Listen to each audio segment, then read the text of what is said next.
प्रधानमंत्री जी ने अभी बीते दिनों सेंट्रल हॉल में कहा था, कैनवस बड़ा होगा, आकृति बड़ी होगी। बड़ा कैनवस है लेकिन आकृति छोटी गढ़ी जा रही है। और ये इतिहास स्मरण करेगा, बचपन से पढ़ता आया इस देश में, जब आपकी सरकार बीजेपी की सरकार नहीं थी। जत्र नार्यस्तु पूज्यन्ते रमन्ते तत्र देवता। पता नहीं देवता रमन करते हैं कि नहीं, लेकिन हमने इस श्लोक के बावजूद महिलाओं का मोलेस्टेशन देखा, घरेलू हिंसा देखी, सबसे ज्यादा रेप परिवार नाम की संस्था में देखा, जिसका आंकड़ा खुद सरकार देती है। तो मुझको लगता है ये जो विरोधाभासी चरित्र है हमारे देश का, इस विरोधाभासी चरित्र पर भी बात होनी चाहिए। आज काफी सारी महिलाएं हैं, पत्रकार भी इस दर्शक दीर्घा में, इनको भी ये कहना चाहता हूं कि हमारे कुछ सरोकार इस देश में ऐसा नहीं चल सकता कि एक तरफ ये श्लोक पढ़ा जाए और दूसरी तरफ हम उस जुबान को छोड़ दें जो संविधान से आती है। ये ऐतिहासिक क्षण सचमुच ऐतिहासिक होगा अगर हमने आज इतिहास को व्यापक कैनवस पर देखा, जो प्रधानमंत्री जी कहते हैं। और प्रधानमंत्री जी की कथनी और करनी में फासला नहीं, और यह फासला इसलिए नहीं होना चाहिए कि बड़े दूर फासले पे लोग खड़े हैं, अत्यंत पिछड़ी जातियों के लोग। समर्थन विरोध नहीं, आज भी मौका है इसको सेलेक्ट कमेटी में भेज करके SC ST और ओबीसीज को इनकॉर्पोरेट किया जाए। नहीं, आज हम नहीं करेंगे, हम ऐतिहासिक गुनहगार होंगे। मैं यकीन के साथ कहता हूं, बाहर लोग वॉच कर रहे हैं, कहेंगे कि तुमने क्या किया।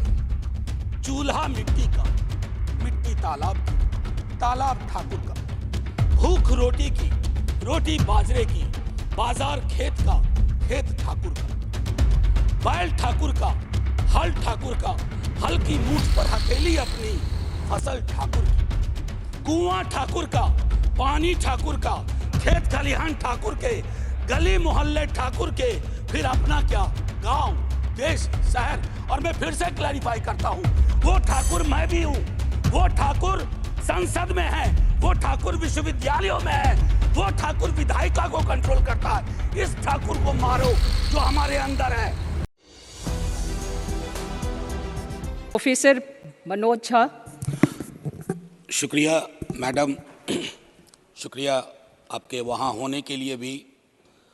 बस मैं आपके माध्यम से ये कहना चाहूँगा कि इतिहास में, संसदीय लोकतंत्र के इतिहास में ऐसे क्षण आते हैं जब ये कहना मुश्किल हो जाता है, जो मीडिया के लोग पूछते हैं बाहर, आइज और नोज।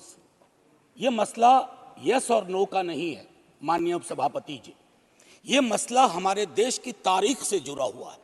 ये मसला इस बात से जुड़ा हुआ है जो प्रधानमंत्री जी ने अभी बीते दिनों सेंट्रल हॉल में कहा था, कैनवस बड़ा होगा, आकृति बड़ी होगी। बड़ा कैनवस है लेकिन आकृति छोटी गढ़ी जा रही है, और ये इतिहास स्मरण करेगा, ये मैं आपके माध्यम से कहना चाहता हूं। अब नारी शक्ति वंदन अधिनियम, मुझे तो समझ में नहीं आया कि ये लेजिस्लेशन है या किसी तरह का धार्मिक ग्रंथ की एक उसका शीर्षक है, क्योंकि बचपन से पढ़ता आया इस देश में, जब आपकी सरकार बीजेपी की सरकार नहीं थी। जत्र नार्यस्तु पूज्यन्ते रमन्ते तत्र देवता। पता नहीं देवता रमन करते हैं कि नहीं, लेकिन हमने इस श्लोक के बावजूद महिलाओं का मोलेस्टेशन देखा, घरेलू हिंसा देखी, सबसे ज्यादा रेप परिवार नाम की संस्था में देखा, जिसका आंकड़ा खुद सरकार देती है। तो मुझको लगता है ये जो विरोधाभासी चरित्र है हमारे देश का, इस विरोधाभासी चरित्र पर भी बात होनी चाहिए। आज काफी सारी महिलाएं हैं, पत्रकार भी इस दर्शक दीर्घा में, इनको भी ये कहना चाहता हूं कि हमारे कुछ सरोकार हैं। इस देश में ऐसा नहीं चल सकता कि एक तरफ ये श्लोक पढ़ा जाए और दूसरी तरफ हम उस जुबान को छोड़ दें जो संविधान से आती है। मैडम, संविधान राइट्स की बात करता है, अधिकार की।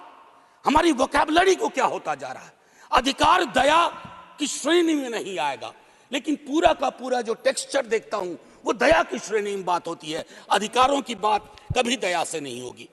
माननीय deputy chairman ma'am, chairperson ma'am, sorry, as per the delimitation commission 2008 हमारे पास जो सीट्स हैं 412 जनरल सीट्स, 84 एससीज, 47 एसटीज। अब हम क्या कर रहे हैं इस बिल के माध्यम से 84 और 47 के अंदर 1/3 कर रहे हैं। क्या यह अन्याय नहीं है? एग्जिस्टिंग सीट्स में नहीं, जो 33% आ रहा है उसके अंदर, जिसका आंकड़ा अभी के हिसाब से 136 सीट बैठता है, उसमें एससी, एसटी और ओबीसी की व्यवस्था हो। क्योंकि देखिए, मैं आपके माध्यम से कहूं, हर महिला को बहुत मुश्किल से आगे बढ़ना पड़ता है, ये आप भी जानती हैं। और खास करके पिछड़े वर्गों की महिलाएं, अनुसूचित जाति जनजाति की महिलाएं, उनका डिप्रिवेशन और वल्नरेबिलिटी बाकियों से ज्यादा होती है। हैंड होल्डिंग करने के लिए कोई नहीं होता है, हैंड होल्डिंग करने के लिए कोई नहीं होता है। अगर आप पहुंची तो बिना हैंड होल्डिंग के, लेकिन उन पिछड़ी जाति की महिलाओं का क्या, जिनके हैंड होल्डिंग के लिए ना हमारे धर्म ग्रंथों में कोई व्यवस्था है और ना आज की समकालीन बातचीत में कोई व्यवस्था है। रेटोरिकली हम कुछ भी कह दें, मेरा सिर्फ आपके माध्यम से कहना होगा कि हमारी पार्टी, आज मैं स्मरण कर रहा हूं, हमारे राष्ट्रीय अध्यक्ष लालू प्रसाद यादव जी, भगवतिया देवी, कई लोग जानते होंगे, पत्थर तोड़ने वाली महिला थी, पत्थर तोड़ने वाली, हम ना सहबो गाली भैया, हम ना सहबो गाली। वहां से, गया से निकल करके वो संसद तक पहुंची। क्या उसके बाद भगवतिया देवी आ पाई, फूलन देवी आ पाई? वो इसलिए नहीं आ पाई कि हम आपको दोष नहीं देते हैं, हमारी व्यवस्थाएं संवेदन शून्य है। मैं तो आग्रह करूंगा तमाम साथियों को, आप किसी भी दल में हो, आज एक बार उससे बाहर निकल करके सोचिए। यह ऐतिहासिक क्षण सचमुच ऐतिहासिक होगा अगर हमने आज इतिहास को व्यापक कैनवस पर देखा, जो प्रधानमंत्री जी कहते हैं। और प्रधानमंत्री जी की कथनी और करनी में फासला नहीं होना चाहिए, और यह फासला इसलिए नहीं होना चाहिए कि बड़े दूर फासले पे लोग खड़े हैं, अत्यंत पिछड़ी जातियों के लोग। मैडम, आप, अगर आपके माध्यम से मेरी बात पहुंच रही हो, तो आज मैं आग्रह करूंगा तमाम साथियों से, चिंता न करिए दलीय व्हिप की। दलीय व्हिप समाज की व्यवस्था पे भारी होना चाहिए, इसलिए मैंने कहा समर्थन विरोध नहीं। आज भी मौका है इसको सेलेक्ट कमेटी में भेज करके एससी, एसटी और ओबीसी को इनकॉर्पोरेट किया जाए। नहीं, आज हम नहीं करेंगे, हम ऐतिहासिक गुनहगार होंगे। मैं यकीन के साथ कहता हूं, बाहर लोग वॉच कर रहे हैं, कहेंगे कि तुमने क्या किया, ये व्यवस्था ऐसे नहीं बदली जाती है। तो मैं आपसे आग्रह करूंगा आपके माध्यम से कि अपने दायरों से अलग होकर के आप जब ओबीसी की बात करते हैं तो ये रेटोरिक से आगे बढ़ना चाहिए, हमारी चिंताओं में आना चाहिए। ये नहीं होगा कि बाबा साहब भीमराव अंबेडकर को माला भी पहनाए और उनकी बात को आत्मसात न करें। ये जो फर्क हमारे इसमें आ रहा है, इससे कई तरह के विरोधाभास का जन्म हो रहा है। मैडम चेयरपर्सन, मैं आपको कहूं कि कोटा विद इन कोटा की जब हम बात करते हैं तो उसमें एक टर्म आता है जो एक अमेरिकन सिविल राइट एक्टिविस्ट ने 89 में दिया, इंटरसेक्शनैलिटी। अब ये इंटरसेक्शनैलिटी को, चूंकि मैं हिंदी में बोल रहा हूं, आज मैंने सुबह इसका अनुवाद बहुत ढूंढा, उसके अनुवाद में एक अनुवाद आया, प्रतिच्छेदन। इंटरसेक्शनैलिटी का मतलब होता है कि हम हर लेयर की एजेंसीज और उसके अंदर की क्या विधाएं हैं, उसके आधार पर अपना चरित्र, अफर्मेटिव एक्शन प्रोग्राम को यह देखना होगा। जो खास करके वंचित समाज की महिलाएं हैं, मैं उनके बारे में कहूं, आपको एक बार अपना नजरिया साफ करना होगा। अगर चश्मा लगाती है सरकार, धूप का चश्मा नहीं, अगर सचमुच का चश्मा लगाती है तो उसके पावर बदलिए, उसको साफ करिए और ये तय करिए कि आज जब हम यहां से उठें तो एक कमिटमेंट दें ओबीसी वर्ग को। और ये मैं बार बार दोहरा रहा हूं कि 33% को एग्जिस्टिंग में मत इनकॉर्पोरेट कीजिए, इट शुड बी सेपरेट। नई व्यवस्था में नया 33% विदाउट टचिंग एससीज एंड एसटीज, ये करिएगा तो क्रांतिकारी कदम होगा। अक्सर हम लोग अपने प्रिविलेजेस को नहीं देखते हैं। मेरा सरनेम एक प्रिविलेज है, नीरज भाई का सरनेम एक प्रिविलेज है, हमारे सरनेम ने हमें प्रिविलेज दिए हैं। उन सरनेम्स को देखिए जिनके पास ये प्रिविलेज नहीं है। नहीं, ऐसे ही मैं बहुत अच्छा किया। मैं ये कहना चाह रहा हूं मैम चेयरपर्सन, मैं ये कहना चाह रहा हूं कि प्रिविलेज का जो व्याकरण है वो खत्म ही नहीं हो रहा है। मैंने पहले भी सदन में कहा था कि इस देश में शायद there is nothing in name but everything is there in the surname. उनके संघर्ष, उनका जीवन कठिन लगातार होता जाता है। और एक ऐतिहासिक तथ्य बताऊं, 31 में बेगम शहनवाज और सरोजनी नायडू ने संविधान बनने से बहुत पूर्व इक्वल रिप्रेजेंटेशन की बात की थी। हम काहे को अटके पड़े हैं 33 पर? मेरी तो समझ में नहीं आ रहा कि 33 के साथ क्या रिश्ता है हमारा। ये 50 क्यों नहीं हो सकता? ये 55 क्यों नहीं हो सकता? आपका पूरा का पूरा वर्ग चरित्र बदल जाएगा। आप नहीं चाहते हैं कि भगवतिया देवी यहां है? हमेशा एक खास सरनेम। मैं तो बार बार कह रहा हूं कि जो अलग अलग दलों में भी हैं, अगर वो पहुंचे हैं यहां तक अपने संघर्ष से, तो उनको आज ये आवश्यकता है, उनको ये भरोसा दिलाया जाए कि ऐसी कोई चीज आगे नहीं होगी, सबके लिए खुलेगा। आपकी ये जो नई पार्लियामेंट है हमारी, ये रंगीन ज्यादा होगी। इंद्रधनुष में कई रंग होते हैं। हम ये कौन सा बिल ला रहे हैं जिसमें ब्लैक एंड व्हाइट के बाद शेड्स ऑफ ग्रे भी नहीं है? अगर हमारा उद्देश्य डिपेंडिंग ऑफ डेमोक्रेसी है तो कदम उस दिशा में बढ़ाने होंगे। मैंने पहले भी कहा था कि 2010 में हमारा रिप्रेजेंटेशन देखिए, उसमें हमने SC, ST, OBCs and minorities की बात की थी। और हम इसलिए नहीं कर रहे हैं, हम चाहते हैं कि वर्ग चरित्र बदले।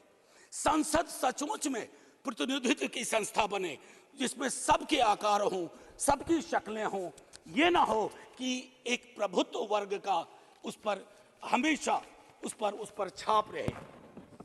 अब मैं कहूं कि अभी जातिगत जनगणना कल शाम के बाद, मैम चेयरपर्सन, अब मैं आपका अटेंशन चाहता हूं। कल शाम के बाद इस देश में लोकसभा में बिल पास हुआ, उससे ज्यादा इस बात की चर्चा हो रही है OBCs के साथ नाइंसाफी हुई। इस बात की चर्चा हो रही है कि जातिगत जनगणना पर क्यों ब्लॉक किया जा रहा है। और मैं ये कह रहा हूं, हमारे CM नीतीश जी और तेजस्वी जी डिप्टी CM, उन्होंने जातिगत सर्वेक्षण कराया। 28 अगस्त को मेरे पास दोनों एफिडेविट है। पहले एफिडेविट कौन लेके गए? सरकार। तुषार मेहता खड़े होते हैं, सॉलिसिटर जनरल, ये कहते हैं कि state government can not do any activity like census और एक्टिविटी अकिन टू सेंसस। लेकिन शाम तक जब अप्रोर होता है, दूसरी एफिडेविट आती है, कहती है गलती से वो पैराग्राफ लग गया था। सरकारें ऐसी गलतियां नहीं करती हैं। ये मानस करवाता है, ये प्रेजुडिस माइंड करवाता है। मैम चेयरपर्सन, बस ज्यादा नहीं लूंगा। मैंने कई संशोधन दिए हैं मैडम चेयरपर्सन, मैंने कई संशोधन दिए हैं। उन संशोधनों पर भी सरकार विचार करे। हाथ जोड़ के कहता हूं, आपका कुछ भी नहीं बिगड़ेगा। हृदय विशाल रखना चाहिए। छोटे मन से, आप ही के बड़े नेता कह गए थे, छोटे मन से कोई बड़ा नहीं होता। कैनवास पे बड़ी लकीर खींचिए। और मैं आखिरी में एक बात कह के खत्म करूंगा कि गले मिलकर गला दबाने की कोशिश ना हो। मैम चेयरपर्सन, 1 मिनट, एक कविता लेके आया था, उसके पहले गले मिलकर गला ना दबाइए। और ये कविता पढ़ के खत्म करूंगा और जय हिंद बोल दूंगा। ये ओम प्रकाश वाल्मीकि जी का है। इसमें जो प्रतीक हैं वो किसी जाति विशेष के लिए नहीं है, क्योंकि हम सब के अंदर एक ठाकुर है जो न्यायालयों में बैठा हुआ है, विश्वविद्यालयों में बैठा हुआ है, संसद की दहलीज को वो चेक करता है। तो कविता कुछ यूं है। चूल्हा मिट्टी का, मिट्टी तालाब की, तालाब ठाकुर का, भूख रोटी की, रोटी बाजरे की, बाजार खेत का, खेत ठाकुर का, बैल ठाकुर का, हल ठाकुर का, हल की मूठ पर हथेली अपनी, फसल ठाकुर की, कुआं ठाकुर का, पानी ठाकुर का, खेत खलिहान ठाकुर के, गली मोहल्ले ठाकुर के, फिर अपना क्या, गांव, देश, शहर। और मैं फिर से क्लैरिफाई करता हूं, वो ठाकुर मैं भी हूं, वो ठाकुर संसद में है, वो ठाकुर विश्वविद्यालयों में है, वो ठाकुर विधायिका को कंट्रोल करता है। इस ठाकुर को मारो जो हमारे अंदर है। जय हिंद मैम, जय हिंद।